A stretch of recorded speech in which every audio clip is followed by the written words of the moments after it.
acara serah terima pejantan sebagai aset pemerintah Kabupaten Aceh Tengah yang bersumber dari hibah Bapak Insinyur Iman Hartono, pemilik atau owner Eclipse Stable Solo, Jawa Tengah.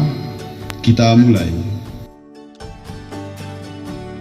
Atas nama masyarakat Aceh Tengah, sekali lagi kami sampaikan ucapan terima kasih setinggi-tingginya, di mana nanti kami melalui pengelolanya akan mengembangkan kuda yang nantinya akan merubah postur kuda.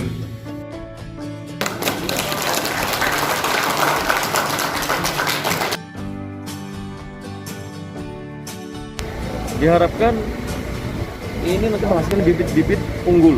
Iya, Pak. Setelah persilangan dengan kuda lokal, Iya, Pak. menghasilkan bibit unggul. Itu yang kita harapkan. Ke depan kan nanti prestasinya mudah-mudahan lebih meningkat.